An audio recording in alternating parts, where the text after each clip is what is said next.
حامدا و مصلیا اما بعد۔ آج ایک اہم ٹاپک یہ ہے کہ میاں بیوی کی زندگی کی خوشحالی کا ایک اہم اصول جو ہمارے نبی صلی اللہ علیہ وسلم نے بتلایا کہ جس اصول کی وجہ سے کہ دونوں میں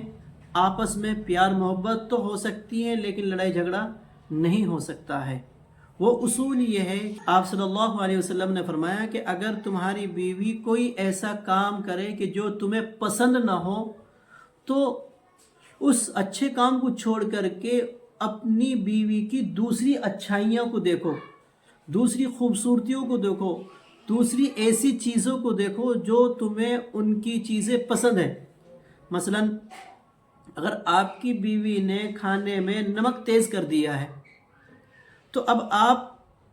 اس کو چھوڑ کر کے یہ دیکھیں کہ ہماری بیوی ہمارے لیے اور اچھے کیا کیا کام کرتی ہے۔ مثلا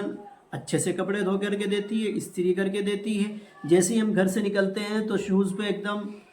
شوز تیار کر کے دیتی ہے، کپڑے تیار کر کے دیتی ہے، ایک دم صابن ٹاول جب ہم نہانے کے لیے جاتے ہیں ہر چیز اویلیبل دیر، سب کچھ اویلیبل رہتی ہے۔ تو ہم اپنی بیوی کی دوسری اچھائیوں کو بھی دیکھیں، اگر کوئی ایسی بات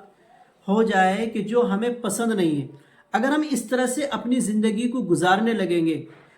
تو امید ہے کہ آپس میں پھر کبھی بھی جھگڑے نہیں ہوں گے۔ اور اسی طرح سے بیوی کو بھی کرنا چاہیے کہ اگر شوہر کوئی ایسا کام کر رہا ہے کہ جو بیوی کو ناپسند آ جائے تو پھر بیوی کو شوہر کی اور دوسری بہت ساری اچھائیاں جو ہیں وہ دیکھنی چاہیے۔ مثلا یہ کہ وہ باہر جاتے ہیں، ہمارے لیے کما کر کے لے کر کے آتے ہیں، بچوں کا خیال رکھتے ہیں، بچوں کی پڑھائیوں کی فیس دیتے ہیں، اسی طرح سے ہمارے خرچے کا خیال رکھتے ہیں، کپڑوں کی ضرورت ہوتی ہے وہ اویلیبل ہو جاتی ہے، اسی طرح سے صابن شرف جو بھی چیزیں ہمیں ضرورت ہوتی ہے وہ ساری چیزیں ہماری پوری کر دیتے ہیں۔ تو دوسری چیزوں کی طرف دیکھ لے جو کہ شوہر کی چیزیں پسند ہیں، تو پھر انشاءاللہ آپس میں جھگڑے نہیں ہوں گے اور گھروں کے اندر خوشحالی آئے گی۔ یہی ہمارے نبی صلی اللہ علیہ وسلم کی تعلیمات ہے۔